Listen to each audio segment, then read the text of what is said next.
Hello, listeners, and welcome to the 67th episode of the Heresy Accountabilibuddies Podcast. I'm Jacob, and on this episode, I'm joined by Duncan, Jack, Jamie, Bryce, John.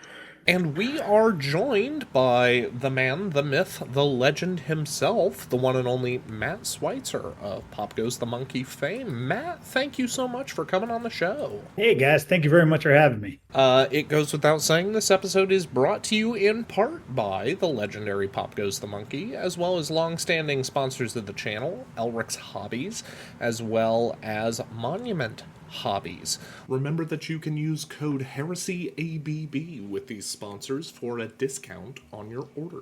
Likewise, we do want to make sure that we shout out our patrons over on patreon.com. Join us there for exclusive opportunities to talk with the cast, as well as previews of merch that may be coming to certain festivals like Adepticon. Without further ado, we've got an excellent show. We're going to talk about some of the latest releases. We're going to have an opportunity to be able to talk with Matt, but we know we've got to kick things off with hobby progress. What you been up to, John? Okay, I will say that I've taken some of Matt's ancient parts. They were bolt pistols for right and left-handed Heresy Marines, and I built 20 Assault Marines, 30 Destroyers, 30 Destroyer Special Weapons, including converted Toxiferum Flamers and converted Rad Missile Launchers and not converted Volkite weapons. And then I dug through my closet and found some old boxes of Marines, the Assault Squad boxes they recently discontinued, and then the Vanguard and Stern Guard boxes, and clipped all those out. I recorded a quick magnetizing bases tutorial. Jack put that up on our YouTube channel for everyone to watch. I'm lucky that I randomly found out that my mouse pad is exactly the width of my X-Acto knife, and so I can set that knife down on the mouse pad, put a drop of glue on the bases, drop a magnet on the glue, and I'm basically done. I can do magnetize a base in about 20 seconds if I'm quick, and I can kick out another 100, which I did. And then I found a company on eBay that sells bases dirt cheap, and so I ordered 300 more 32 mil bases to get cranking on that stuff, and decided to organize all of my pouches and holsters and everything. When I came across the Destroyers, the GW or Forge World sculpts have two empty holsters because they're holding two pistols. And because I'm psychotic, I wanted to duplicate that on the two squads that I was building from scratch and using Matt's parts. And so I went through all of the holsters that I have and found that left side and right side holsters are a little odd, with GW trying to figure out which one they want per kit. And so some kits have it left, some kits have it right. And then there's been a couple of kits with empty holsters. Pretty much only the Heresy stuff has had empty holsters. The Mark IV Marine had the Sergeant had an empty holster, and then the recent Mark VI Assault Marines had an empty holster. And so I had to go through and clip to make some empty holsters for the custom squads that I wanted, destroyers that I built. And that was a bit of a journey, trying to sand down and clip everything to make it look right. But now all my destroyers match the GW destroyers. And just slogging through more of the great power armor backlog that I've been working through. Apologize for the misses. I've got a bit of a weird stomach thing going on, so I may stand a little bit out of it tonight, but I am here, and I will pass it on to Jack. see here. It's been cold here recently. I'm not sure if everybody knows that or not, but it's been a little chilly here recently. So my garage has been, 42 degrees. So the only thing I've been able to knock out is getting the white done on a bunch of turrets for the armory I've been working on. I have all of the base colors done, along wash that I do for my Ultramarines to kind of tie all the blues together. The filter, that's the term I'm looking for. All of that has been done. I really wanted to knock out a bunch more stuff. It's just been too cold out here. I'm afraid that the paint will freeze as I'm spraying it. I do have the gun for the oversized Vindicator, which name is escaping me right now. Demolisher cannon? Is that what? The Lord of War. vindicated. Glaive, Fellblade, No, Stormhammer, or Jacob, Typhon. Typhon. Yeah, I There, was there gonna we go. say, There we yeah. go. Yeah, there we go. See here. Outside of that, edited a video for John really fast, which there wasn't really a lot of editing to do. So thank you, John. It was a one shot. Nice, easy to do. So I appreciate that. Outside of that, it's been a slow 2 weeks. What about you, Jamie? What all have you done? I've been trying to be busy. So I finished up my Dark Angels, you call them my Dark Angels tank list for Adepticon. Finally, I built a Sarkarian last night and painted it up, or over this week, Friday and Saturday. And I finished off all the Predators I had, so it's the full legal 3,000 points. And then I started working on doing an Inducti squad tonight and a Mark 6, the new Mark 6 librarian. So and I'll probably knock out a couple squads of what are the Irredemptors or whatever, the Dark Angels, the Plasma Flamers, and maybe some boarding Marines too, because I'm trying to get ZM lists together before Adepticon. So other than that, that's pretty much it. And it has been very cold here too as well. So I'll pass it on to, I guess, is it Duncan? Sure. Strangely enough, whereas I live about 20 miles away from Jack, it has been cold here as well. Luckily, it's not cold in my basement, so I've actually been rather productive. I have sitting in front of me 30 of the Angel's Tears that are fully painted. The only thing I need to do on them now is throw a seal on them, do a final bit of weathering, and get their bases ordered, and then they'll be done. I've got 10 of the heavy weapons support squad dudes done. They're in the same spot, except they will need decals.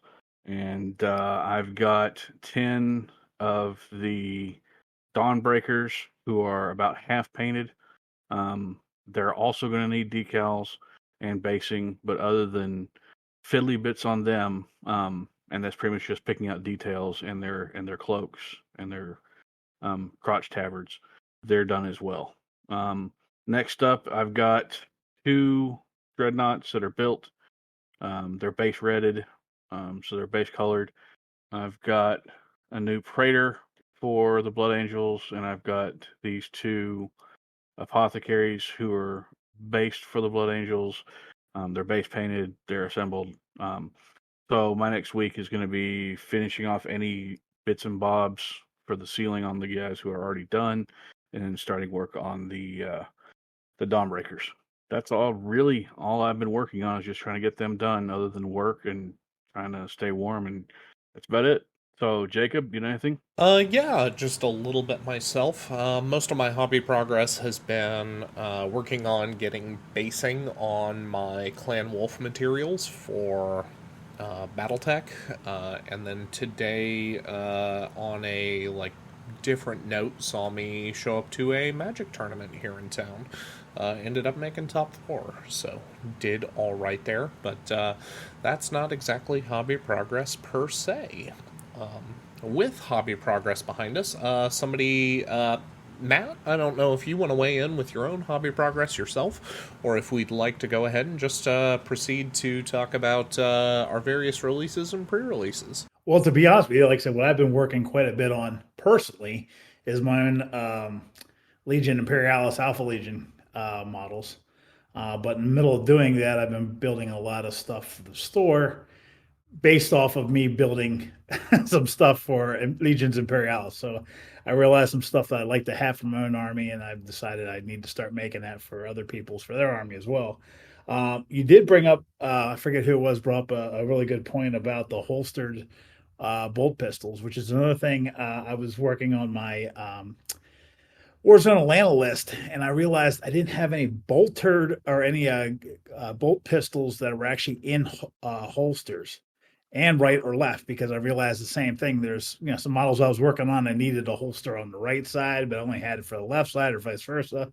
So yeah, it's on my to-do list for this week is to actually do that, because I wanted to do that for a while. So I really appreciate you guys mentioning that, because I'm just saying, if you wanted to sell empty holsters left and right, I'm sure there might be other crazy people like me. John, let's be honest. well, there I are a was lot one of of- crazy people, but they're not all like you. I guess I do have a lot of pistols with hands and stuff, but I realized I can't believe I don't have, because I was looking through my store. I'm like, I can't believe I didn't make holstered bolt pistols. I couldn't believe I didn't have that. So, so your progress definitely sparked my memory, and I definitely want to add that to the list, add it to the store here, in the coming weeks.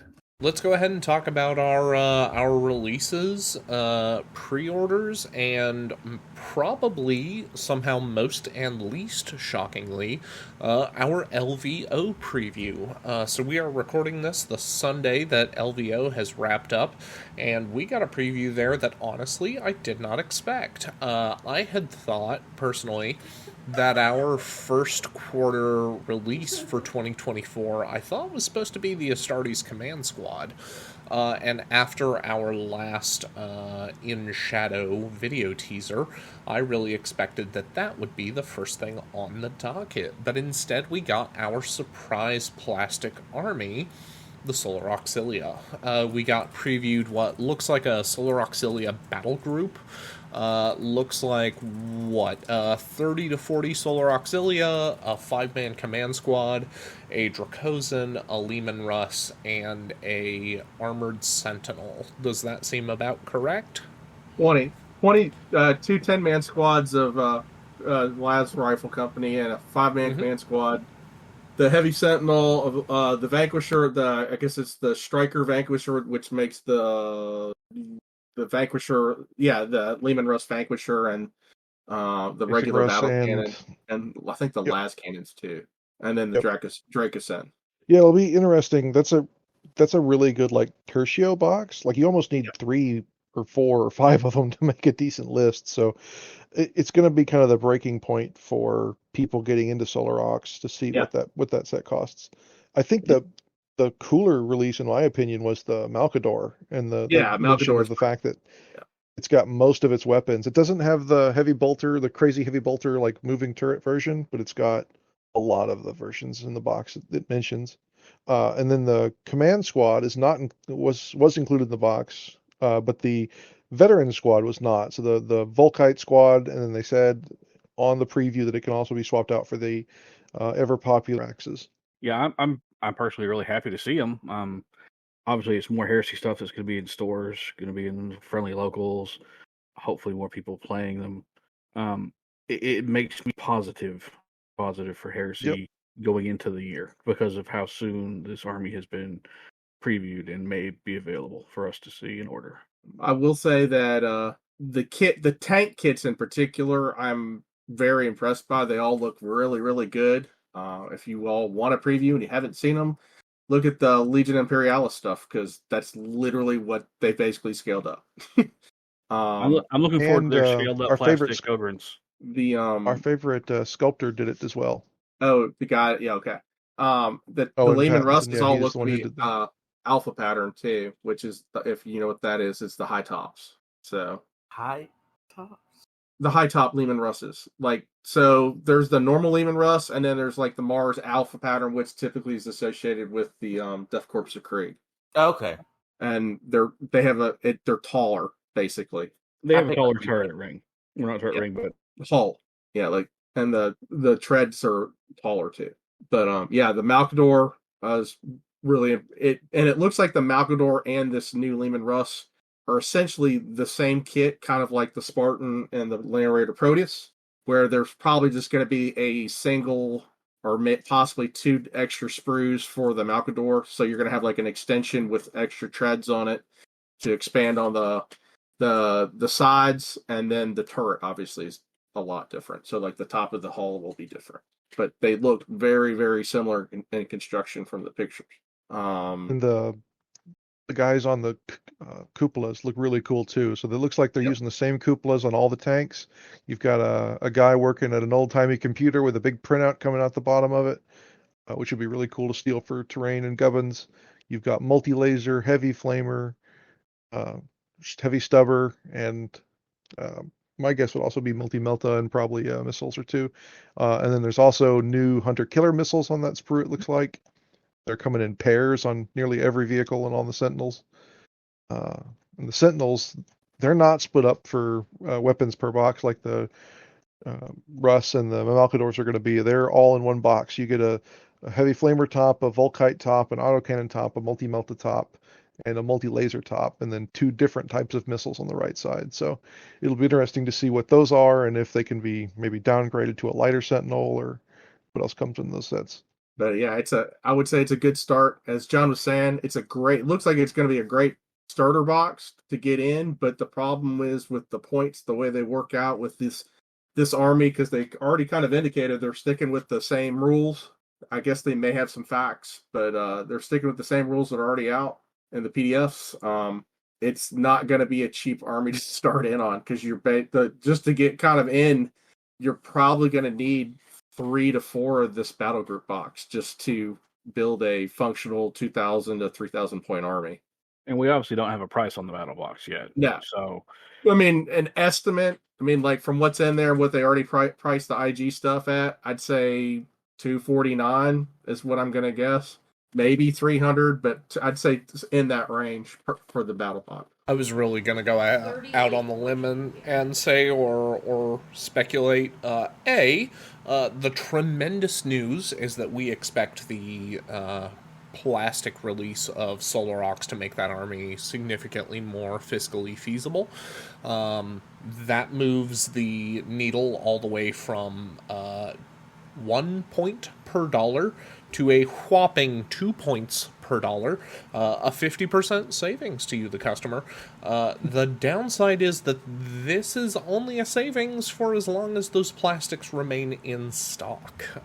Given recent stocking issues, if Solar Ox is really front and center to you, for as much as we strongly encourage not to pre-order, especially in the wake of some of the evidence that we're seeing about recent old world shipments where some of those models appear to have been miscast pretty badly in injection molded plastic. We would make a point here to at the very least hope that Games Workshop's customer service would be able to take care of people affected by that. Do we have any other release or pre-release news to talk about? Duncan is buying $5,000 worth of Blood Angels assault sprues, upgrade sprues from GW. Oh God! He's rebuilding his complete army. Yeah. So that was the Blood Angel assault. The Blood Angel upgrade sprue has been previewed. And specifically, there's 2 separate kits here, one for infantry, one for vehicles, yeah? Yeah. It's not that there's 1 kit, there's 2. I'll go with the smallest kit first. It's literally a sponson upgrade to put an assault cannon onto a Predator. Yeah, it's an assault cannon turret mount, and then also a pintle assault cannon mount, yeah? Yeah. Ironically, Duncan, the sponsons are not included. Yeah, I noticed that. So you cannot make a proper Burt wagon out of the Predator with just that kit.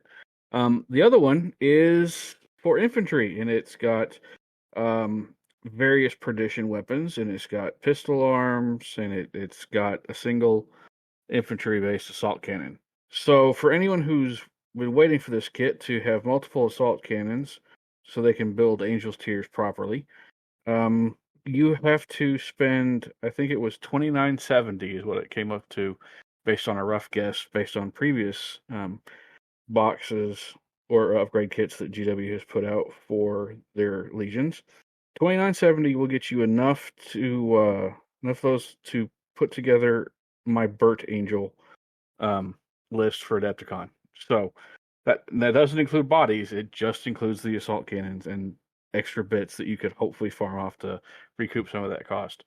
Or you can go ahead and just, use rotor cannons because they look almost identical. So if I understand that, Blood Angels upgrade pack is 3 bolters, an assault cannon, 2 Inferno pistols, 1 left hand, 1 right hand, and then a Perdition sword, Perdition lance, Perdition mace, Perdition axe. Does that sound about right? That's it. And the arms that go with those Perdition weapons. Yes. Yeah, that's it. Just the Perdition weapons. You don't get arms for the bolters. Yep. You do get Yeah. arms for the assault cannon though. Mhm. Yeah. Yes. So you can sit there. You can get one of those, and you can make a really nifty Moritat. You can make a really nifty Armistos, and then you can sprinkle other bits about. But yeah, no. Overall, I counted this kit as a significant upgrade relative to what we saw with Sons of Horus. Would you guys agree with that, or? I can't disagree there. I'm still disappointed by the Sons of Horus upgrade kit. Yeah, and I think there's Yeah, I room think here it's- to both say, I wish we got better, and to still celebrate what we got. Oh, I can't disagree at all. I think it's about the same. I was listening to some other podcasts out there, and they'd kind of brought up the point that it would have been better if the Imperial Fist assault cannon guy was kind of generic, and that way you could have had that as a separate kit, as the upgrade character, and then this Blood Angel vehicle upgrade kit could be the turret and then sponsons. Or if they just make sponsons separately, that way you can put them on whatever other vehicles you want to have those assault cannon upgrades, because Imperial Fists are going to need sponson assault cannons, but they're not going to need the assault cannon turret. So maybe they'll do the assault cannon sponsons later as a separate kit. I just kind of waiting to see. Yeah, I suppose that's our, dare I say, best case scenario, is that Yep. those sponsons come along as a reasonably priced second kit. But I don't disagree that it would have been nice to have seen some more comprehensive options there. Yeah. Anything else as far as releases and pre-releases? I've got a quick one. For third party, we've got Joy Toy announced pre-orders for Solar Watch Custodians. So they're not the bright, shiny gold guys that you're used to. They're kind of the more bone or off-white colored Custodian figures. They've just announced the basic figures, so the Sword and Board, Lance, and Standard Guy. And so it's going to be a question if they're going to do all the other Custodians, because they went so far as to do like the Champion and a Captain and a bunch of other ones for the normal gold Custodes, as well as a bunch of Terminators. So it'll be kind of interesting if they do a complete release in that, which will also tell us if they're going to release the other Joy Toy Heresy scale figures in there as well, because right now we've just got the Imperial Fists, and I'm hoping we're going to get Ultramarines releases. I could definitely see Sons of Horus releases, since that seems to be the big GW push. And then there was also a Knight that was pictured a couple weeks ago that they've filled in a little more information. It is literally a 1/18th scale G.I. Joe scale Knight, and so putting that on your table is going to look closer to a Reaver Titan. In all honesty, it's going to be absolutely gigantic. And then shipping this week on the 27th, I believe, is going to be the McFarlane Indominus Terminators. So those are finally hitting the stores. Cool. And that's all we've got for third parties. It is not. We have the king of third parties here. We do. Well, We do that's indeed. absolutely true. I was trying to be quiet about it, but I was like, there's some other options out there. Yep, and now is a great time to open the floor to what we anticipate the bulk of this episode to be. Matt, we're extremely grateful not only to have gotten some of your product to review, but now to be able to have you on the show directly. We'll be spending the rest of the show kind of, I think, just hanging out, chatting with you, getting the chance to interview you about what kind of set you on this path and what keeps you going day to day. So if anybody has anything specific to open with, or more directly, Matt, maybe you want to go ahead, give us a little bit about yourself and kind of lay some groundwork here. Well, first off, thank you very much. I do appreciate you guys giving me some time here to speak with you guys and to get a chance to send you some of my stuff so that we guys can kind of take a look and see, if there's stuff I offer that's something you guys could use. Like I said, it's a thrill for me. First off, thank you very much. Glad to have you on, man. Really, Yeah, really it's glad. our pleasure. But what got me into it is pretty much the same thing that how you guys got into your podcast. I played the game. I enjoyed the hobby aspect. I didn't really set out to make this my career, even though I was fortunate enough to have this turn into something a little bit more fruitful than I was expecting. I started out, just making parts for myself. I would try to cast things or do whatever I could to kind of make unique parts or make things I was looking for to make sure that, when I sat down at the table, that my models looked kind of the way I wanted them to look, and also look a little bit different than somebody else's, which is probably exactly why everyone else is making their own custom stuff as well. So obviously one thing led to another. That fiddling around with different things, I came across Shapeways and started putting my first couple models up and got approved. Things were okay, and just started printing them. And they sent me an email, and I'm sure it's their custom standard email that they send out to everybody. That, hey, congratulations, your product got approved. It'll be out to you shortly. So why don't you open up a store and sell it to other people? And until that email came out, that was the first time I ever thought about doing it. I was like, wow, that could be a little bit of fun, because I was enjoying doing that. And one thing led to another, and I got almost 6,000 products in my store now. It's my full-time gig. I kind of look at myself as kind of a converter at heart. I just get a chance to convert stuff for a lot of people's armies. So to me, that's the most fun, I could come up with, and it's been a blast. That's super cool. Yeah, I recall seeing at least at one point on maybe some of your social channels that you were sponsoring, quote unquote, a couple armies with some like first in class bits. Was that the Void Dragons? Was maybe an army that I saw you put out there? The Void Dragons were actually our first. Let me take one step back. How that got started was I was fortunate enough to be invited to Adepticon by Shapeways. I'm thinking it was 2017, somewhere around there. And that was the first time I was at Adepticon, because they called me up and, hey, there's a show in Chicago called Adepticon. Have you ever heard of it? I'm like, yeah, I've heard of it. Like, would you like to come and kind of show your stuff off in our booth? And I'm like, yeah, I would very much like to do that. So when I was there, it was the first time I was introduced to that the team tournament, and I got a chance to see firsthand what goes into a team tournament and their display boards.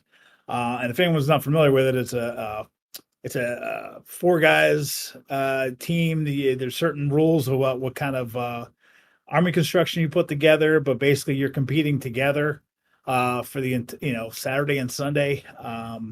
But there's all different elements to the event in regards to not only how well you do as your score, but how well your team is kind of organized. If you have team spirit, shirts, flags, display boards, you name it. And so after I saw it the first time, I kind of came back to my buddies and said, listen, we got to do this, and with me having Pop Goes Monkey, I thought it was a good opportunity to kind of use that as a way of kind of showing what what my parts and stuff could do. So we set about making a team army where the Void Dragons were what we were kind of, when me and my friends sat down, talked about, what would be cool to do. We kind of circled around to, the Lost Legions, the second and the 11th. And so we thought, well, why don't we'll make up our own version of the 11th Legion. And they were called the Void Drakes. And we obviously developed some backstory and, set forth putting together, the concepts of what we want them to look like. So that's kind of where the birth of the Void Drakes came from. That's very exciting. So have you always been an Astartes player at heart? Have other armies captured you over the years, or? I would say probably I'm probably more toward the Astartes and probably Chaos. Alpha Legion is probably my favorite, my Legion of what the ones that are out there. I've obviously, you look at the lore that goes into it, and I've I like to say I read all the books of the Heresy books, but I've listened to every one of the books. I like sitting down and working on, working on stuff and listening to the books, or driving somewhere, listening to the books. So you can't help but fall in love with the mythology and how the Astartes come together and all that kind of stuff. So yeah, I would say I primarily focus on the Astartes, and there's such a rich, obviously doing these parts. People always ask me, like, are you going to run out of ideas, or what happens when we've gotten everything? And when I first got started, I'm like, I don't think you could ever run out of ideas for Astartes stuff. I mean, I can easily see running out of ideas for orcs, or for I guess I guess you could probably do a bunch of stuff with orcs, but I mean, with the Astartes, I could take any flair.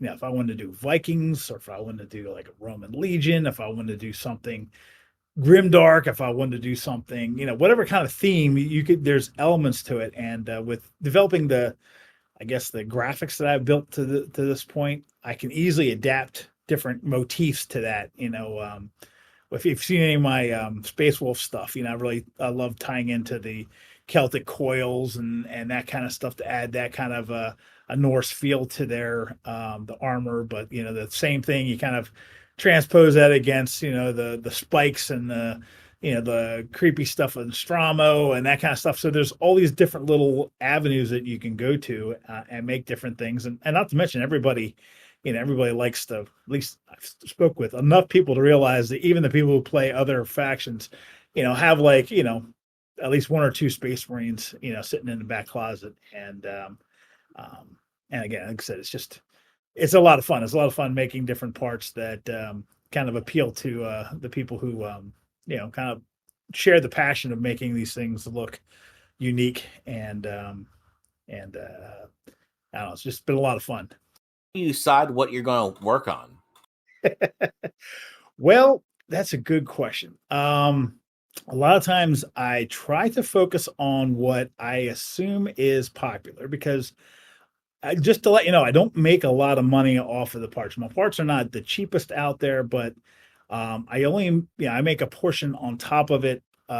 Most of the price goes to the production of the material. So I try to make things that are going to appeal to a lot of people, because then that's way I can kind of keep the lights on here. You know what I mean? So that's why I try to tend to focus on things that are either hot in the meta, or something that, you know, a part that's kind of missing out of a box. You know, words if you can have, you know, 10 guys have that awesome weapon, but the box only comes with one. You know, those are the kind of things that I try to focus on. Things like that, those Blood Angel kits, you know, trying to find the unique parts that make, you know, your parts a little more, you know, like I said, if you have a thing that you can actually have in your army that, you know, it's hard to find the right kind of, you know, turret for. You mean like an assault gun, Sponson? Yeah, I exactly. You know, those are the things I have in my store that, you know, are to fill that niche. Because I feel like I said, I know a lot of people play Space Marines, and so it's the easiest one to put stuff out for that, you know, hopefully kind of keeps the lights on for me. You know, obviously that's primarily where I try to focus. But with that said, I do offer I have a Discord as well, and I have some followers and stuff that pitch ideas and stuff like that. Sometimes I take some requests, but again, I get pretty picky about which ones I pick based on that criteria. You know, my criteria is, I know you'll probably like it, and maybe a buddy or two will like it, but I want to try to sell it to as many people as possible. So I try to kind of pick stuff that I feel will have the broadest appeal. Obviously, you know, I look at each of these parts as kind of like a fishing rod. I put it in the water. I want to try to make sure I catch as many fish with that one fishing lure that I possibly can. But I also love doing like custom chapters. I have a group of people, and we have these things called the Monkeyverse chapter on our Discord, where people come up with some lore and some background and that kind of stuff. And we've developed these, you know, their own chapters. And if they get picked and, I end up doing that chapter, I create a channel, channel on my Discord for that chapter. I name that person who come up with the idea, you know, a chapter master of that chapter, and then, you know, obviously add that to the store as well. So I love doing that. It's a thing that I wish I had more time. I end up doing most of the work myself. So yeah, it sometimes it eats up a lot of time to try to get a couple things done. And at the end of the day, it's like, I'm trying to make sure the ones I do pick, not only does that person like that, it can be appealing to other people as well. And obviously, you know, kind of share that feeling. But we've actually come up with some really cool chapters, and it's been neat that a lot of people get a chance to play in the sandbox, if you know what I mean. I like having that type of opportunity where everybody gets to, you know, they have their ideas, they have their myths that they want to make, their characters and that kind of stuff. And if I can bring those to life for people, that is like I said, definitely a job that I really enjoy doing. Obviously, you do all kinds of bits for all kinds of things, and believe me, I'm sure all of us here appreciate that. But you don't only do Space Marine bits; you do stuff that can be used for other armies as well. Correct? Yeah, I have a bunch of orc stuff. I have a little bit of Tau and a little bit of Eldar stuff. Not a lot, mainly because unlike Space Marines, I can't see doing like a Viking themed Tau army or that there's a kind of a look that they're looking for, and to me, it feels like there's not a lot of growth. Now, obviously, I could do the chaos versions of them and that kind of stuff, and that's possible. But at the end of the day, again, I'm only, like I said, one guy. So if you go to my store and you see like a little artist icon and a different name at the bottom, that's because I'm giving credit to the artist who developed that part. So those are only parts. There's things that I haven't made that I put in the store. So, but most of them I either have license with those artists, or I buy the files outright so that they get credited for the work that they've done. And I don't sell the STLs of those as well. I leave that to the artists that they can either sell them to themselves or sell to other people. I feel like that's their artwork that they can use. What I'm looking for is to be able to offer that in my store and become that Walmart where if somebody's already buying a couple different things, there's an opportunity to add some of these things. That's some of the stuff kind of eludes my skill set, so it's really nice to have something that can offer that same kind of like uniqueness and some really cool design, but also kind of goes beyond what I can do. I have started quite a bit of the Imperial Guard type stuff as well. Some different covers and heads and stuff like that, stuff that make your guard look a little bit different than everybody else's, because there's thousands of different regiments out there. So I've been kind of trying to work through making a bunch of those types of looks. We just did like a whole British Tommy type of helmets, like the World War I type helmets that look really cool on the Krieg models. Kind of give it a little bit of a different look with this, just swap out the heads. The beaky ones still look use really the same cool. models. Yeah, no, I really dig them. I guess I've been wanting to get some to make more. It's either I have a choice between making parts or building stuff, and end up making stuff before I build things. So my gray shame downstairs is so bad that I realize at this point that I'm never going to live long enough to get it all done. And at this point, I'm just curating this for somebody else eventually down the road. But yeah, we're all pretty much in that same boat. So yeah, so it's Have you thought about like branching off into some of the terrain stuff? I know you've got some of that out there, but have you looked into doing more of that, or is it more just conversion bits? I'll tell you what, that actually kind of is a pretty good tie-in to one of the things that, after listening to your show last week, which again, I really appreciated. I really enjoyed listening to that. You did make me sweat. I wasn't sure if I was living up to the bill. So when I was waiting for the reviews, I was waiting with bated breath. I was hoping that you guys felt that this was worth the while. But some of the things that, again, I was writing down notes as I was listening. So my one note on here was the kind of mentioning about the different material that I offer, because I do have a couple different material options in the store. And I think describing them to listeners would probably help answer that question, but also give them some really valuable information. Namely, the biggest thing is I'm a designer. I'm not the printer. So I'm designing the parts. I have third-party printing companies who actually print the stuff and ship it to you guys. So I promote it, I design it, and that kind of stuff, but I let other people print it and ship it, because I'll be honest with you, I don't want to keep machines running. I don't want to run to the post office. I don't want to fix machines when they go down and that kind of stuff. For me, I would do...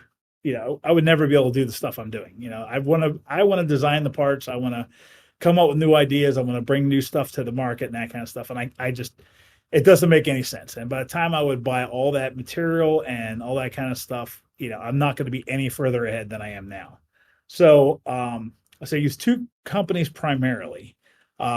to make my bits. One is Shapeways. They have a huge facility, and they've been a great partner of mine. They were actually able, to give me the opportunity to bring this thing to life. And without them, obviously, I'm not out here. But they have two material options right now. That's a little bit different than if you've got stuff in the past. And this new material just started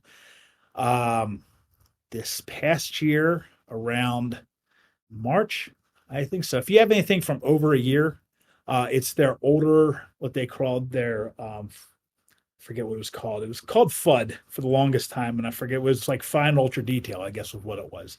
And that material, like some people you were mentioning, has that like a little bit of a cloudy look to a little dusty, that kind of stuff. They've since had those machines that they were using for that have kind of past their usefulness, and they've got new machines and new equipment, and obviously new material out there right now. So if you have any of the older stuff, and it does get that frosty look, first off, try not to clean it with anything other than a toothbrush and maybe some soapy water. If you try to use anything like isopropyl alcohol or any kind of stuff to clean it, it actually makes that reaction a lot worse. But like I said, this is all stuff if you've had it on the shelf for years. And I'll be honest with you, I have stuff downstairs that I've had for years, and it's weird. I have some stuff that almost come cloudy. I have some stuff that I've had never get cloudy. And then I have some stuff in the middle. So it's not an unknown problem, but I noticed that it usually can be resolved with just the paint and primer, or obviously, if it's that bad when you get it, we've always replaced it as well. But moving to the present, there's two materials that we offer now, which is like a tan fine detail, which is very comparable to the old material, other than the fact that it's like an opaque type material instead of the translucent. All the natures of it is very, very similar as far as it's kind of rigid, holds a really good shape and smooth, finish and that type of thing. It is a little bit brittle, but not any more or less brittle than the stuff in the past. And the greatest thing is, like I said, you do not need to clean it. In fact, all of my stuff, you do not need to wash it, clean it, rinse it, it's ready to go out of the box. In fact, like stated before, problems happen after you add soap and water and that kind of stuff to it. Some of the reactions happen after that. So when you get it, it should look ready to roll, just like a injection molding. So don't paint it, or don't wash it. It's ready to go. Add primer. You're good to go. If you ever get something that looks odd, send me a picture. Do not try to prime it or put any other stuff on it. Send me a picture right away to help at Pop Goes the Monkey. Because they're, obviously they do make mistakes with printing, or something doesn't, react well, or somebody screws something up, that type of thing. And if there's anything like that ever happens, so we replace it. But they do, they have a little, they're like any other company. If you add anything to it before you send me a picture, they look at that could be the reason why the reaction happened, and you obviously will not get a refund for it. So that's why I say, if you have something that you get out of the bag, it looks odd, take a picture of it right away. Take a picture of your PO, the shipping label it comes with, and I can get it taken care of for you. The other material is very similar to that. It runs out of the same machine, but it's what they call their ultra clear detail. I forget exactly the ultra fine. It looks very similar to the old stuff because it's like that translucent kind of clear stuff. But unlike my older material, this new ultrafine clear plastic is almost flexible. It's kind of a weird thing. Is I guess I could bend it pretty far before it starts to break. In fact, I have like vehicle insignia stuff that I've used for a number of years. I was working on my Alpha Legion. I had for Warzone Atlanta, I did some Mauler Fiends and some Forge Fiends and that kind of stuff. And I had some of my flat vehicle insignias, and I wanted to put it on if you're familiar with the Forge Fiend model, it has like a big round kind of like carapace on the back. And when I started using this, I realized that unlike before, if I tried this with the old material, it would have broken immediately, but I was able to actually bend it.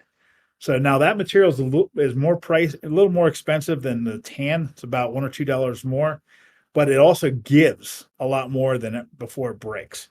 So there is definitely a benefit for having it. So the translucent and the clear stuff really doesn't make much of a difference. But what it does is it adds that flexibility. And I'm not talking like you're not going to be able to, it's not like rubber. You're not going to be able to bend it in half or that kind of stuff. But it bends pretty much similar to what like an injection molded plastic would, when you can kind of bend it a little bit and it kind of holds its shape after you bend it, or you can glue it down type of thing.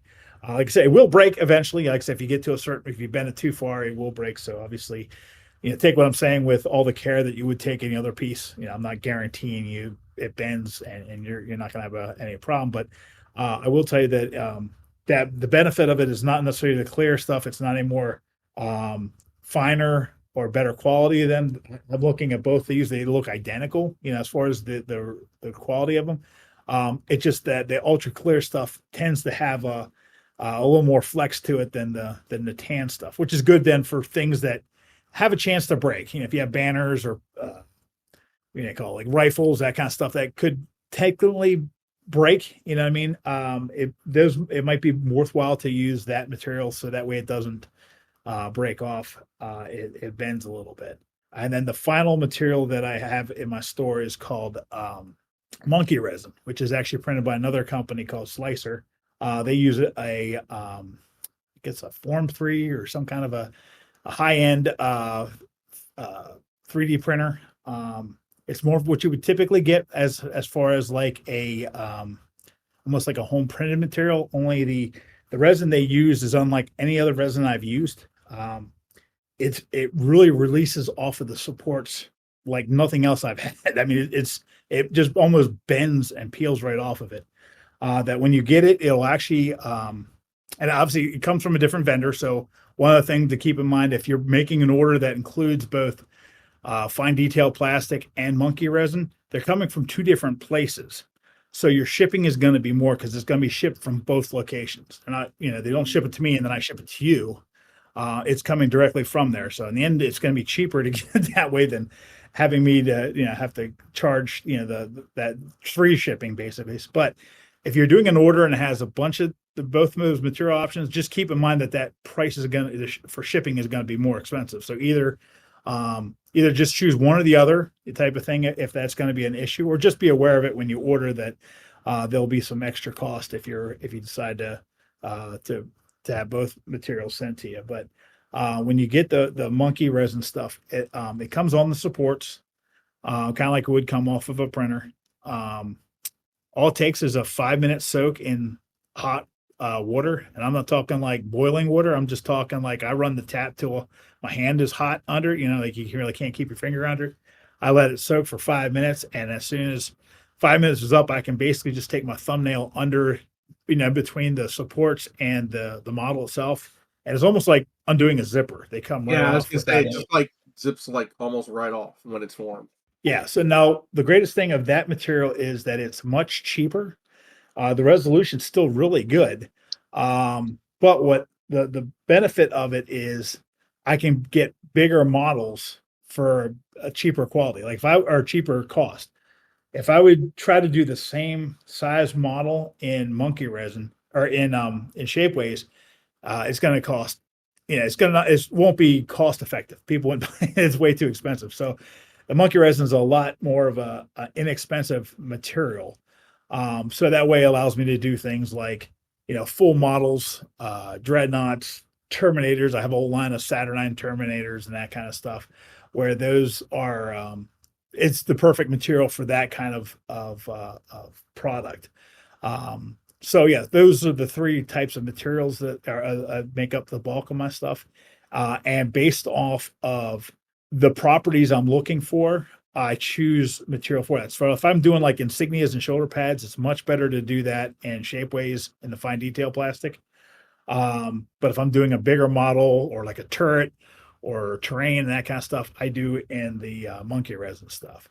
And And I will tell you that I've been working on a bunch of terrain stuff for Imperialis because again, it's that smaller size. I can actually do some pretty cool stuff with that. But I've found that I don't have a filament printer. I'm not familiar with filament printing. So I've been trying to get coaxed into some people telling me some ways of designing stuff for it. And I've just started. I made a Imperialis base, like a fortification walls. So I'm just starting to kind of learn a little bit of that. So trial and error, I have some of that now in the store. I'm selling just the STLs of those as well. So only because, like I said, it just makes more sense for people to print it themselves than to have it, a third place to ship stuff from. Makes a lot of sense to me. Obviously, you got into this, so and it's become really big for you. And you said this was your full-time day job. So how does it for you, the transition from hobbyist and gamer making your own stuff to doing this as a career? How has that treated you? Has that made you like the hobby more, like it less, want to spend more time doing your own personal hobby? I mean, how does that kind of reflected on your personal hobby, as it were? I can tell you that gray shame's not going anywhere fast doing this, because it ends up becoming a situation where do I work on my own stuff, then I'm not making stuff for the store, or vice versa. If I'm working for stuff in the store, then I'm not hobbying.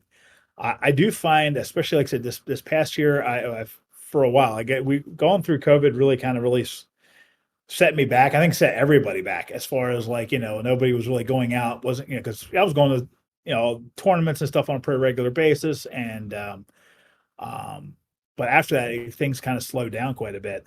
So I haven't actually been hobbying for a bit. I haven't put together an army or anything for a while. I was just sitting around basically playing pretend, building these things. You know what I mean? It was, for me, it was almost like, kit bashing, like I said, everybody else's army. Hey, let's do this for Ultramarines. This would be pretty cool. Hey, this would be great for World Eaters or whatever it is. I'd go down the different paths and I kind of almost vision myself as being, if I'm running this army out, here's what I want it to look like, that type of thing, and have the pieces that you need.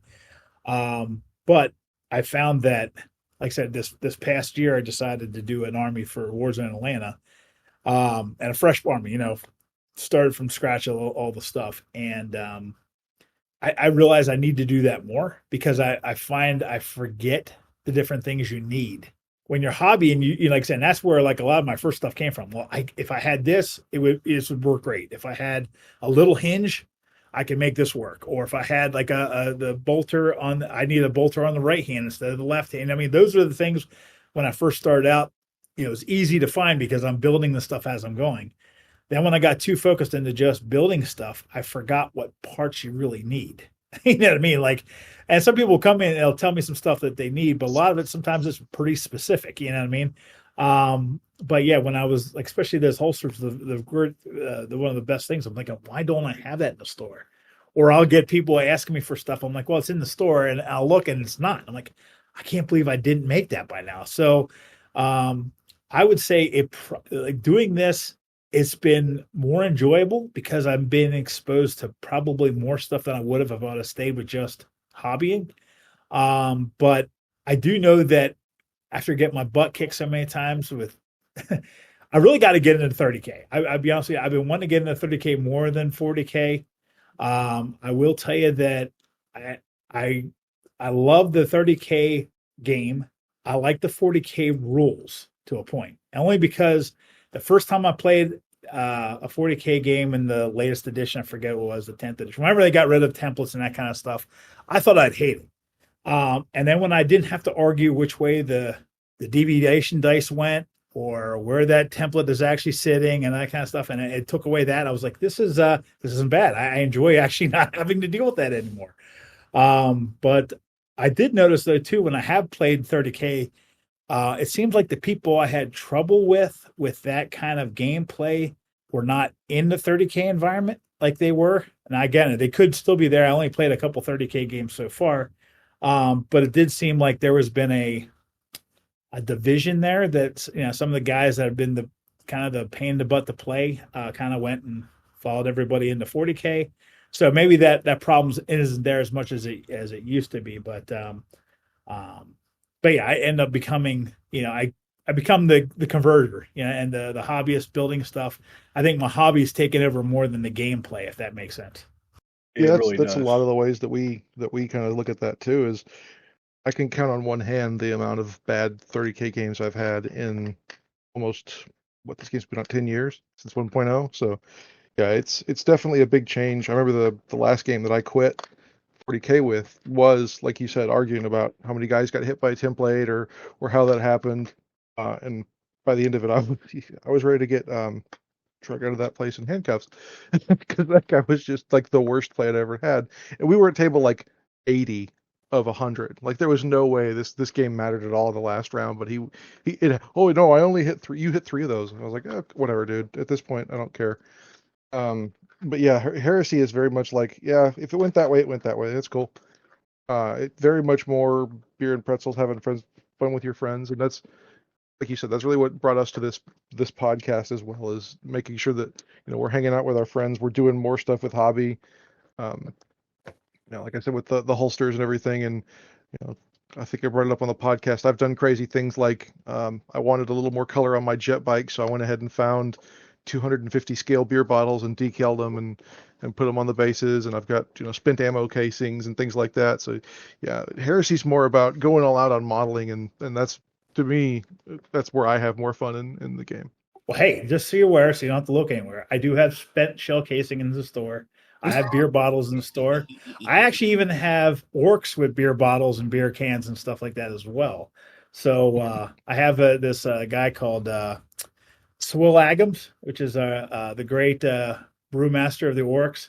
And so I have a whole line of like brew squigs and that kind of stuff. So if you're ever looking for beer bottles and beer cans and spent ammo casings and oxyacetylene tanks and that kind of stuff, any like little terrain pieces you're looking for, take a look at my store before you look elsewhere. There's a chance I may be having. So, oh, I saw him. I saw him. I just need to get gainfully employed again. So if you do jump into Heresy, what Legion appeals to you? Obviously, you've been talking about the Alpha Legion a little bit here. So what kind of Legion would you like to play? I don't know if you can see it behind me here, but that case is full of 30K Alpha Legion. So I've already have it started. I get started and then I kind of circle back around and then I do it again and then I get busy with something else and then it's been back and forth. But yeah, I mean, give me a second. Absolutely. And obviously people at home can't see any of us, but just about all of us have cases of miniatures behind us. No, Nice. it's very pretty. Nice. That is. Oh wow. So that's my Turnus. It's my conversion or a Contemptor variant. So I have them in the store. I've been trying to make a bunch of different armor kits. They come with it. That looks a lot like Cataphracti meets Contemptor. I was gonna say it reminds me of an Atlas CBT mech almost. It kind of does. That's very cool. That is cool as all get out. I like that. Y'all, I'll never turn down the opportunity to nerd out over Alpha Legion models. Those are nice. Oh, yeah. Those really are nice. So are you planning to go to this coming Adepticon? Is a question that I think is on my mind at least. Okay, so here's what's going on. I will probably be there. I'm not exhibiting this year only because my store's really not set up great to be a vendor because everything's printed on demand. I don't have boxes of stuff here to bring to sell. Everything's kind of, when you order it, it gets printed, it gets shipped. So a lot of times, last couple of years, I've been bringing some stuff that I thought most people like, some of my big sellers, that type of thing. Or I would bring an event exclusive model, which those sold really good. But I ended up bringing so much stuff home and I never had the stuff I needed and the stuff that I thought would sell. I didn't sell any of the stuff I didn't think I'd sell. I should have brought twice or 3 times as much as I should have. It really became quite the hassle. And again, it became a net loss. Now, net loss in the way that I'm not really making a lot doing it. But it was a great opportunity to meet people and talk to people and that kind of stuff. So I'm going to probably be there. I'm trying to get some stuff in the swag bag for this coming year. But it'll be just basically, I'll be probably showing up for a couple of days meeting and chatting with people, and obviously not exhibiting, which is a shame. I exhibited there for the last 2 years in a row. It was pretty cool. And I love the people that are there. All the people who run the event is great. It's just, again, it just became a situation where it was usually a net loss going for the event. And like I said, if I could get inside, because last couple of years I was in the lobby, which I really enjoy because you can be there for as long as you want. But the only problem is you got to be there for as long as the times, you know what I mean? Like, I just basically, my security is a blanket I throw over my booth when I leave. And like I said, that's all the work most of the stuff in there, stuff I painted or I had friends paint, that kind of stuff. So, man, if somebody would come in there and, wreck the place, all my stuff's gone. So if I can get into like the main hall where the doors close and I have a set time in and out, it might make that situation a little bit better. But that's kind of one of the decisions I've kind of, I'm not exhibiting, but I will try to be there.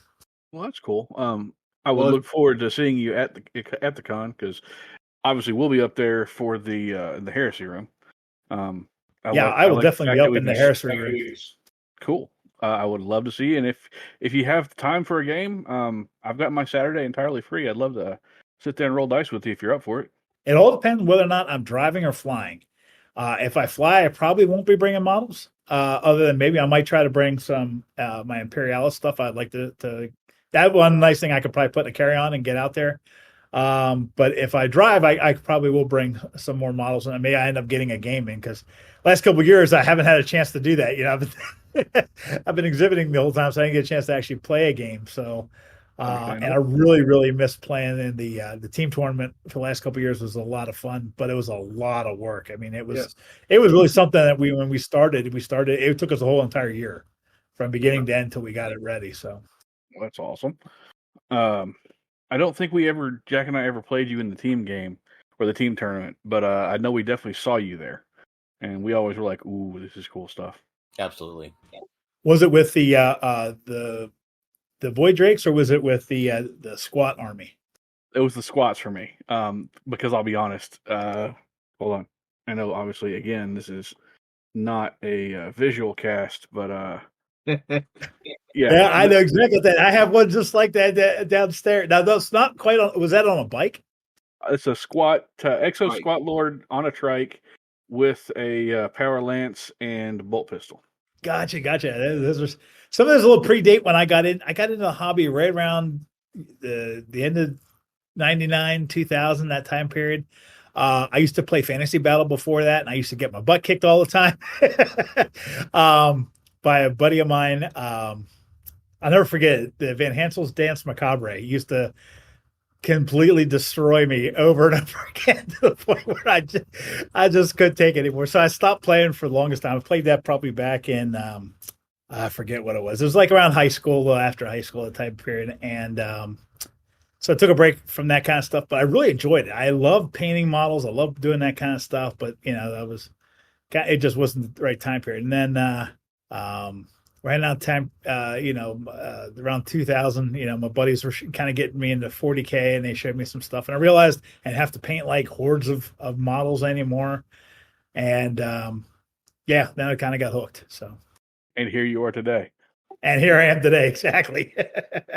I'll be honest with you, like I said, that squad, the squat army was my absolute favorite, and we that was, like I said, that first time we did the Void Drakes, we still medaled. I forget where we were the best Imperial, I think it was. I forget, but we definitely, when we finished it, we're like, all right, we're coming back next year, and we want to win the whole thing. We kind of took some cues of what the other guys who did well with, and we kind of try to learn our lesson from what we did it. And we literally started. My buddy and I, Dwayne Weaver, he was a good friend of mine, and he had a lot to do with the success of the squat army. And another buddy of mine, Luke Slothauer, who painted our entire army. But anyways, those guys, we started talking about what we wanted to do on the drive home from the previous year. So we basically started then. We talked about we wanted to do squats, and then we decided, how we're going to do it and where we're going to go with it and that kind of stuff. So if anybody, if you guys have buddies that want to do that, I highly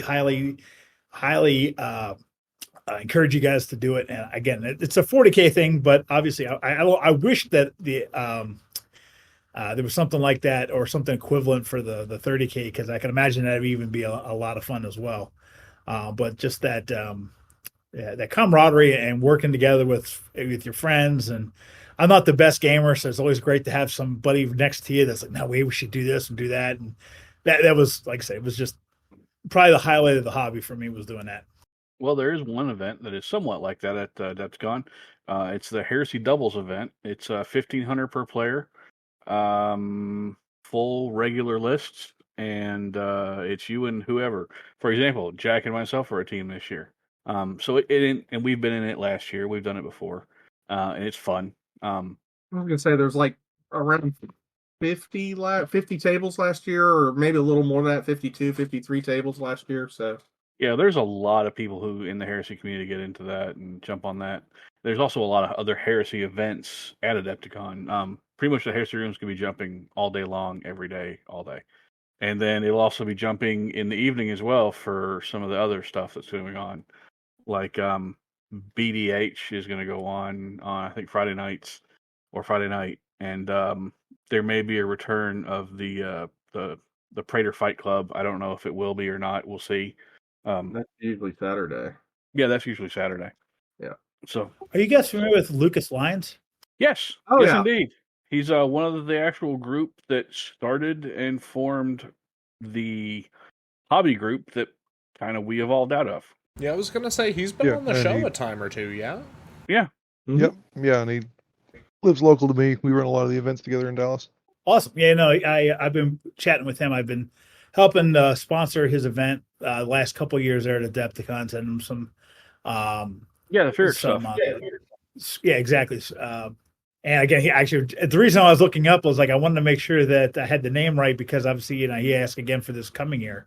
Maybe you guys can give me some ideas what would be cool to offer, because I've always wanted to be able to offer, which when they had like the Calf box and that kind of stuff, I wanted to offer basically like a coupon that allowed you to convert that box into, whatever army that you wanted. But I didn't know if there was any, like, based off of the stuff I sent to you guys, is it better to offer just like a straight up gift certificate that people pick out what they want, or is it better to actually have stuff that kind of like that Contemptor I showed you, that kind of a model that I could give as a prize support? So I personally, I'm not running an event, and I don't have a dog in that part of the fight. But I would say that everybody loves Contemptors. Just about everybody uses them. They're an iconic unit for the Heresy. So bringing or donating a couple Contemptors would be awesome. Special looking upgrades for them. That'd be great. People love those. Maybe doing what you did with the box again, but with like, say, the Astartes battle group that has recently come out would be kind of neat as well. Yeah. Beyond that, the floor is wide open. My suggestions are there. Anything you think would be cool for Heresy, I think everyone would love. Like I said, I think I like Heresy the most is because I like that there is really themed around Space Marines and that Heresy era, that kind of the aesthetics that go with it, that type of stuff. And I, in other words, it's kind of nice that, obviously you can have all the markings that you need. Things are a little bit still uniform there. They don't get too chaotic, if you know what I mean, until you get close to the end. So, but yeah, I again, like, though I don't print any of the stuff myself, so it's always I have to get it shipped in, you know what I mean, like printed and sent. And my fear is I always, like, let's say I get a White Scars kit or whatever, and that's the prize, and the guy who wins is like, I don't know, like White Scars, I want something, you know what I mean? So that's always why I usually end up giving just a gift certificate, because I figured that way somebody could get their own stuff. But it also feels, it's like when you get at Christmas time, you get like, the gift card to, Walmart, like, oh, thanks, Mom. It's pretty, it seems like a cheap way of getting. I like being able to give it. You want to make it more personal, but if you make it too personal, some people might get upset. I get it. Yeah. Yeah. No, I hear you. But yeah, and thank you for sponsoring the Heresy events. I know Lucas appreciates it. I can't speak for him on everything or anything really, but I know that the Heresy group up there really appreciates any support we get, because we're not down there in the main hall. We're not down there where everybody's wandering through and going, ooh, people have to go out of their way to come see us. And sometimes that's cool, but it doesn't always get us a lot of exposure. So, and I personally think and have stood by this statement for years that the Heresy crowd is some of the best modelers, painters, converters out there. And I definitely. Everybody goes. I would second that.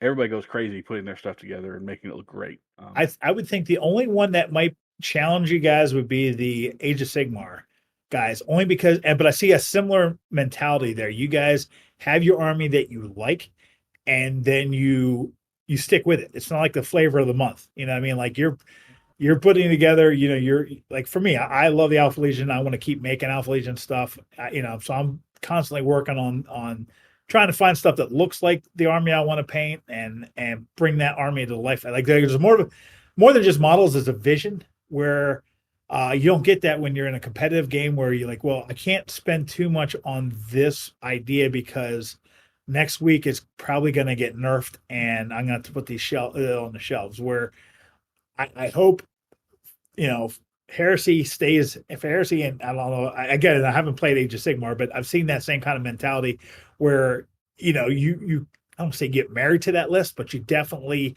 care about it enough to spend time on all of it, and not just all of that, but also the dice you got have matches it, and the movement trays look like it, and any parts you're putting with it. In fact, even like if you have to put like markers down, you'd rather put a marker that makes sense, like an objective marker that's themed around your army. I mean, it feels like old school 40K for me with the stuff that I used to play when I first got started. When, you got to a tournament and this one board was a snowboard, you know what I mean? And had special rules. If you're in there, all of a sudden, the ice could break or whatever, it felt like you were in a battle. You weren't playing a game, if you know what I mean. I think that was what I used to like about it because it was more thematic. And that's the part of the game I really enjoy. And again, I that's really where my heart is. That's really where I want to put it. And if you ever look at my store, I think it's pretty obvious that that's where I try to tend. But obviously, like I said, I got to appeal to there's only so many eyeballs and people that like this kind of stuff. So I got to appeal to where the masses are as well. So. Oh no, it makes perfect sense. Yeah, we go crazy. We've got, most of us even go as far as making sure our cups match the army. We all get custom laser cut cups from Josh. I think Duncan's pulling out his right now. Mine's So yeah, we go a little crazy. Yeah, we're exactly what you would call the dedicated to our hobby.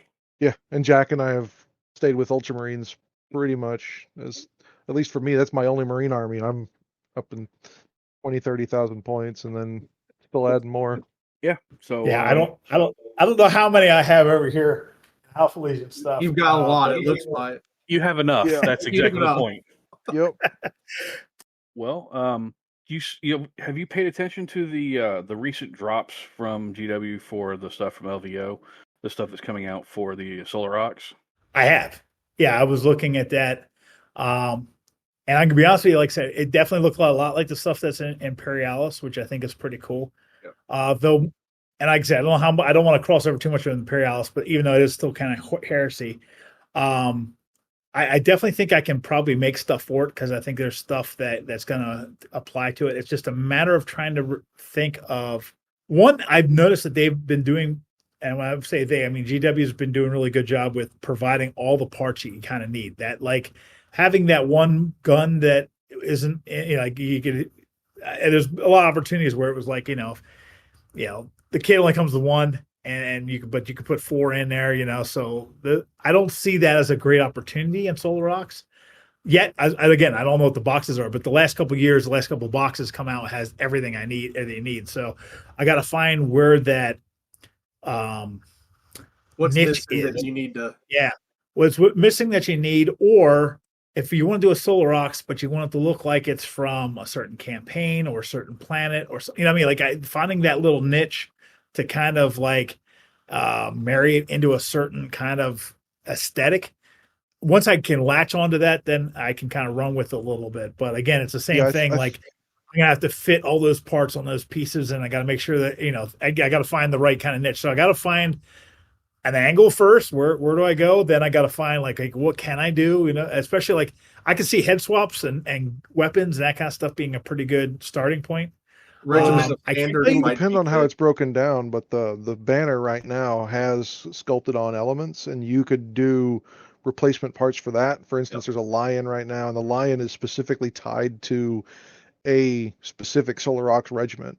And if that's not a separate piece, you could go through and replace those lion elements with something else, or whatever. Because like you've done with the marine parts, you could just, wherever that lion is, just drop in your part and stuff like that. That would be a good start. And then, like you said, head swaps or weapon swaps, and wherever. It's just going to depend on how that kit breaks down. Would probably help a lot for trying to figure out what parts you can add on. I can't tell you there's a secret project I'm working on right now with an artist that I see there could be some legs in this. All I can say is that it's definitely, these things were from that time period and before. In fact, there's a part in, I forget, I think one of the first books of the Siege of Terra. There's one of these guys that you're following in the battle. So I think that those guys that are coming will probably be pretty cool to add to this kind of a thing. So I can see definitely like doing chaosy kind of versions of it and that type of stuff as well. Yep. But yeah, like I said, I think there's definitely some room to put some pretty cool stuff. That, and I do have some other. I just did a bunch of loyalist and traitor guard stuff that have like a Ottoman type feel. They have like a Persian kind of look. So, and there's some of the books they kind of have that kind of aesthetic with some of their guard. So that, like I said, that could be an option as well. That if you don't want to have to get, and again, some of my stuff, if you see like there's a price in my store, like save $10 or $30, that type of thing, is based off an equivalent box set in GW. You know what I mean? Like that box set would be $60. I'm offering pretty much the same thing for $10 less than that. So again, that's one of the things too. Like I said, it's hard to kind of explain to everybody, but I'm hoping that, when they look at it going, okay, well, these cultists, these 10 guys are equivalent to those 10 guys, and it costs less. So that's another option, if you're looking for some unique guard and that kind of stuff. Yeah, I could definitely tell you that I'll probably be making stuff, especially like even numbers and stuff like that, serial numbers and Gothic numbers and that kind of stuff. I already have some of that in store. I got to kind of just make some measurements, make sure that I can find stuff that's fitting those as well. So yeah, like numbers or like tank unit symbols or something like that could be good too, because you can make that fairly generic. You don't have to make it specific to all the different legions, but you could do that if you really wanted to. But like, yeah, I think with the Aux, I mean, if you need help coming up with stuff for that, we'd be more than happy to help you come up with ideas for that if you need it. I just got a random idea too. Have you tried using your printed materials as stamps? So there's a Japanese company that started making like handprint stamps out of some 3D printed stuff, and it'd be kind of cool if you could do like chaos stars and stuff like that, where you could like dip it in the paint and then dip it on the model and things like that, where you could do recently converted units. It's funny you say that. I when I started doing some of my Imperialis, again, I'm sorry for keeping circling back around there, but you're kind of tying into this thing here. I realized that it wasn't selling very good right away because I didn't have bases for them. And then I realized, like, unlike other, Army, people aren't selling a lot of those low profile 25 millimeter bases. So I started making bases. I had Shapeways work with me. We tested a couple different materials. I finally found one that's actually going to work really good. I don't know if you can quite see it or not, but I just put them in the store. But when I was testing out some different material, I did get these ones in here, and I don't know if you can kind of see that these are like rubber. Rubber, yeah. So you see how they kind of bend almost like silicone. Mm-hmm. So again, this isn't going to work great for bases. So obviously it's they're all clumsy, but I didn't realize that so these ones has a give to it, almost like a sponge, where I could probably turn these into those stamp type of things. In fact, it's kind of funny because there's a friend of mine, a guy does Goobertown Hobbies. I don't remember if you're familiar with him at all. But I mentioned we were talking before about, hey, what can I make for you guys and that kind of stuff. And he came up with the same idea, like the stamp that could, transfer a design onto something else, especially for shoulder pads and stuff. And I told him at the time, Shapeways didn't really have a material that would kind of give. All of my stuff was pretty rigid. And like I said, when I just got these in, I was like, yeah, this probably could work for that. So that's definitely something I'm going to try to probably test, see if it works. And then if it does, I'll probably consider putting that in the store as well, see how it goes over. It definitely is going to be something I'm going to have to test for a while. I don't know how long it's going to, I don't know how long that foamy stuff lasts. If it, like I said, it feels pretty squishy. I just wonder, like, once you put paint on, if it starts to get rigid and if they wear out after a while. So I don't want to turn into like, Gillette and have to rebuy your symbols all the time because they wear out. But I think, like I said, these are pretty flat. Maybe if I make them a little bit bitter, that probably would work as well. So I'll have to, again, this literally, I just got this, a month ago while I was getting these bases together. So it wasn't until just recently that I thought of that, that request I got before. And now you say that again, kind of really made me kind of circle back around to that. And I probably have to try that out. Cool. Very cool. I know that there's one stamp that I need, but I only need it one time and for one model, and that's for a Russian version from, I can't remember what the actual company was, but they did a Latara Saren model, and I just need kind of a hand, a bloody handprint. Yep, so I can do a bloody handprint. Yeah, that would be a cool model to get done too. Is like some of those ancillary characters that are in the story, like John Grammaticus and that kind of stuff would be really cool to, like, how do you, the 30K community, like, would they, like, in other words, could you make that model and bring it as a like an objective, or just bring it to the game, or even like pickup games, put some different little fluff or little rules for them for a specific NPC models thing. We play them in various games. There'll be several NPCs for some of the Ferrex games have NPCs. One game that I've been working on for a trio of games, I was planning on using some various Imperial navigators as bridge crew for a crash ship. That a series of games would, your entire mission objective is to rescue as many of the bridge crew from the crash ship who have vital information to the stuff in the system. And that's awesome. Yeah, I had stat lines that it up so they can get shot, they get killed, they can fight back. But yeah, it's definitely kind of a thing that I think a lot of people would be cool with, especially if they were things that are obvious from the fluff, but not enough to cross over into GW's trademark, if that makes any sense. Yeah, I'm definitely aware of that minefield. But yeah, if you did something like a Latara Saren, a Katsuhiro, some of the other named non-marine characters, like you said, John Grammaticus, Allperson, things like that, I'm pretty sure people would dig. Even if you did some obvious characters that GW has not done yet, like one of my favorite marine characters, Delvaris. I mean, he's there. He's in the World Eaters, but GW never did a model for him. I converted my own based off of something that Little Legends did, and I think it looks great. But I'm sure that there's other NPCs or other characters from the books that have never been touched by anybody that people out there would probably jump on. I mean, it'd be obviously a limited thing to do, but I think it'd be cool as all get out. Yeah, just so you were like, one of the things, I'm actually a 2D artist by trade. I didn't start doing 3D stuff. I just picked it up.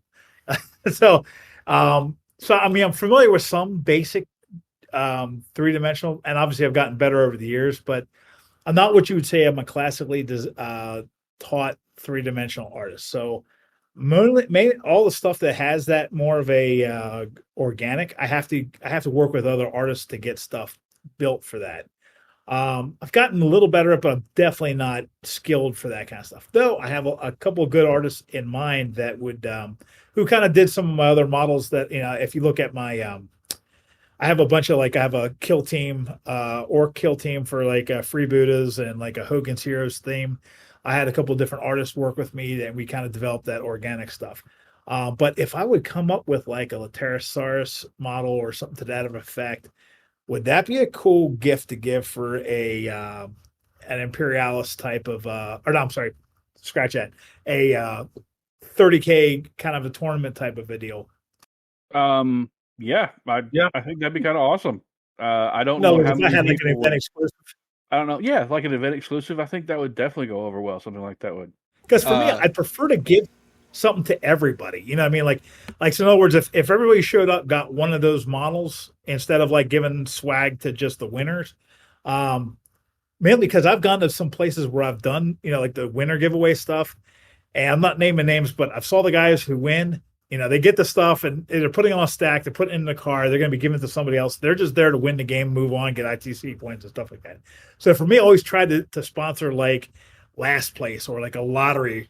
But if I did something more, like I would prefer to do like everybody at the event gets this one model type of thing, than having it like the winner take type model. Those are the things I'd prefer to do.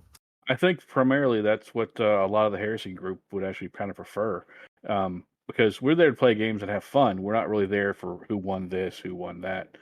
In fact, I don't know of a single Heresy tournament that exists currently. But yeah, I think doing giveaways would be awesome. Well, yeah, I guess, and I would say like tournaments have a bad rap because for me, I don't look at a tournament, I guess, what like other people did. For me, I always looked at the tournament was, like I said, I have a family and that kind of stuff. So I don't go to the local game store, which my local game store is pretty far away, but I don't go like on Thursday nights or Saturday nights. I had to put like, having a tournament I could put on the calendar.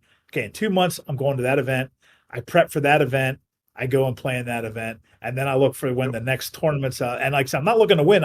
Those were things I could put on the calendar and know that there's going to be a group of people there. I can play. And it was one of those things. So again, tournament does come out bad. I'm not trying to get points. I just knew that, like, I love the fact that even if whatever 30K calls it, but whatever I can say, okay, that weekend, September, blah, blah, blah, is when we're doing that. And I can put on the calendar and say, I'm going to make it to that event. I'm going to work for, all the stuff I'm building is going to be for that event. And then on my way home, here's how I'm going to change it for next event. That's pretty much what Jack and I do every year when we were driving back from Adepticon. We're sitting there pumped about our next idea, bouncing ideas off one another constantly. Yeah, I mean, I think y'all's team army came from a discussion y'all had up there last year, did it not? It did. It did indeed. I think I was partially involved in it, but You were partially involved, yes. Like I said, that's the kind of stuff that I get a kick out of. That's the part of the hobby I really enjoy. Where are you from, by the way? I'm from Pennsylvania, so just about an hour north of Baltimore, 2 hours west of Philly. If you're familiar with where Hershey, Pennsylvania is, I'm kind of across the river from that, south, York, Pennsylvania, that kind of thing. So that Amish country, it's not that far from here. Yeah, no, I hear you. Never been there myself, but I know of their existence. So how about you guys? You guys say it's cold out. I'm assuming I heard it's pretty cold in the South here the last couple of weeks. I'm from Lexington, Kentucky. I'm just south of there, Nicholasville, Kentucky. I'm originally Dallas-Fort Worth from area in Texas. Oh, sorry. Yeah, John's from Dallas area of Texas, and I'm originally from Louisville, Kentucky, but I'm now actually in central Alabama and like Birmingham metro. South Central Indiana, about halfway between Indy and Louisville. So you guys are from a bunch of different areas. And how'd you guys all get together then? Really, it was through Heresy. It was through that kind of thing that you talked about at the start of the show. The idea that playing the game is the joy, is the satisfaction, is the culmination of the time that you spend poring over the lore and putting all this hobby love in. That's the celebration, is the gameplay. I think I said that's probably one of the things that really hooked me into this hobby was there's two major elements in this hobby. You can do this hobby and have as much fun by yourself or with a group of people. But it's different. By yourself, you're working on your own army, you're converting stuff, you're making stuff. So you're spending your time when you need that time away from people and the career I had, I was, I worked in graphic design and advertising, that kind of stuff. So I was always held to a chain by my employers, the people who are hiring me and stuff. Like, I'd like to be able to do other things, but they're telling me what they need to do, where this was my time to be creative and just what I wanted to do. But then at the same time, I can take that same hobby and shift it into being a public thing, not a public, but a interactive, social game. Now I'm with my buddies and we're at an event and I'm meeting other people and you're playing a game. So all that time I put into hobbying and getting the models the way I want, I can actually take it somewhere, do something with it, share it with my other friends, and then do it all over again. You know what I mean? It's like, I used to love doing models, but you make that airplane or whatever, and then you sit it on a shelf, and that's the last you look at it, and until it collects too much dust. With this was actually something you could actually do something with and interact with other people. And again, I think half the time you go to the events, you're playing a game, but you're also showing off. Hey, look at what I did. I mean, that's half of the fun of it. Jack and I have been playing games together since the late 90s. I met Jacob through Ryan Kimmel when I met Ryan Kimmel at Adepticon several years ago. Yeah, I know Ryan Kimmel. I met Jamie there at Adepticon that same year. I met John a couple years later in the Heresy room. I met people like Chris Pretty, Jake Bussey, and a number of others all at Adepticon because of going to an event at Adepticon and playing in Heresy, meeting Ryan, and kind of branching out into the Heresy community from there. And that's where I've met a lot of people who have become very close friends to me. Well, I can tell you, every time I go up to the 30K rooms, the Heresy rooms, when I go to Adepticon, it's always stuff going on. I enjoy going through there because I'm gonna be honest with you guys, and the community buys a lot of stuff from my store, and I get a chance to actually see it in real life. Because a lot of times when I'm designing this stuff, I'm seeing it in a rendering. I'm not seeing the real thing. So when I actually get a chance to actually see it in real life, and you guys, put hobby love to it, and you paint it up and stuff like that, I love it. I enjoy actually, so when I go up there, I get quite a bit of love. I can tell you guys are having so much fun, and you guys are usually shouting, having a good time that I don't want to say it's intimidating, but it is something like I don't want to interrupt your fun. I think that if you guys are looking for like, you feel like you're isolated, it really feels like when I walk in there, I try not to disturb what's going on because you guys are in it, and you guys are playing, you guys are yelling. It's usually a blast, but it's also like, I don't want to, get in the way of people. Please come and join us sometime. We're always above and beyond everything else. I'm going to say this: the Heresy community has been one of the most fun and welcoming groups I've ever met at Adepticon. Jack's been going since I think 2009. I've been going since 2010, and we played in the 40K stuff for years. It's been that long. Yeah. We always played in 40K stuff, and we met some friends there, but the Heresy room, we haven't met friends, we've met family. We've met lifelong buddies. And that's one thing I've always preached about the community is it's one of the best groups I've ever met in my life. Yeah, no, I really enjoy my time when I'm there. I just, like I said, I gotta get my army enough. Like I said, the thing is I know when I've looked at it and I've had people try to help me, I have a little bit of everything, and not quite enough is what I need. I need to kind of get it together a little bit. You. Sir, this is what we can do for you. I will tell Duncan to write you a list if you want. Well, that's the thing. I was listening to your podcast last week, and I was listening to some of the stuff, and you guys made some mentions of different stuff, and I forget who I reached out to, and I said, listen, let me look at what you guys were calling out, because I have a bunch of stuff in the store that might give you guys some opportunity. And I only got through part of the Night Lords list that you have, but I would say any of the people listening, please take a minute to look at my store. I do have a bunch of stuff that'll help fit some of those holes where I try to make it that any of the base kits, you can add some helmets or add some weapons to really kind of customize them down to what you really need. Like my jump packs will work on just your regular standard troops. You don't have to have a special guy. So like I remember you were listening, somebody was mentioning, hold on a second. You guys were talking about your Adamantar squads. Yeah, Adamantar, yeah. And which again, those books I love. So when you were talking about it, I immediately remember some of those things, even in the Night Lords series. I don't know if you were listening to that one before, but they kind of ADB, yes, indeed. So I do have Tartaros shoulder pads that are Night Lord specific, so that way you can kind of theme them around that squad. Energy hammers that would fit. I would recommend my Autocracy ones. I forget. You'll see them. Like if you go into like melee weapons and you click on hammers or hammers, I guess, or maces. Have a bunch of different things in there that you guys could kind of. In fact, the fact that I have that one mace, it's just like. Typically, the Iron Lit hands use it quite a bit, but it looks like basically like a coffee can with spikes on it. It's a very spiky, round, circular mace, which I thought would work pretty good for that as well. Trying to think what else was.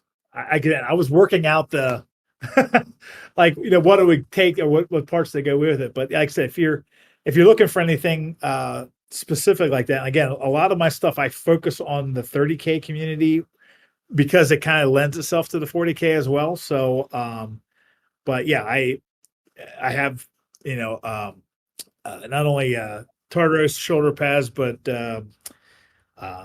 Cataphracti shoulder pads as well. And again, I also have full model Saturnine Terminators as well.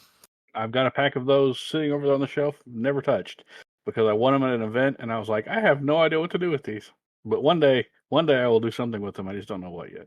Plus, you need another 5 more of them to really do something. So I do. Yeah. So yeah. Well, speaking for myself, I want to say thank you for coming on. We really appreciated you being here. We really appreciate the bits that you sent. They're awesome. We're happy to sit here and review them. And I've personally, for myself, I've really enjoyed this chat with you tonight. Thank you very much. I appreciate it as well. Yeah, no question. You've been a tremendous guest. You've been an absolutely unmistakable part of the hobby for years at this point. And it's been fantastic to be able to not just have you on, but have you so enthusiastic and so excited about being on. We're grateful to have you here. Well, again, like I said at the beginning of the show, there's only so many eyeballs and so many ears in this world that have any interest in what we're doing. And having an opportunity to come on a show like yours that gathers eyeballs and gathers ears to having a chance to actually get a chance to come out here and talk to you guys and talk to have your listeners hear me really means a lot to me. And again, I can't say enough to thank you guys as well. And I know we're a little bit late for Adepticon this year, but maybe next year when you guys start planning your team event for Adepticon, maybe we can work together and I can help you get some parts together. That'd be cool. For that next event. And, kind of get you some stuff. Cause like I said, when you get a chance to show off some stuff to other people, hopefully that gives them an opportunity to see what my stuff is like and kind of come find their unique parts here at my store as well. Love that. Yeah. Matt, for as long as you are willing to send us bits, we will be more than proud to represent those, whether as a sponsorship deal or not. It's been fantastic to have you here on the show. Gentlemen, I have been Jacob, and on this, the 67th episode of the Heresy Accountabilibuddies Podcast, I was joined by... Duncan. Jack. Jamie. John. And Matt. And Matt Switzer, once again, the man, the myth, the legend. We have been overjoyed to have you on. And, here's hoping we'll get the opportunity to do this more often, especially if you find yourself more and more integrated with the Heresy community. And thank you, listeners, for joining us. Remember, stay accountable to your hobby and to your buddies, and we'll see you here next time.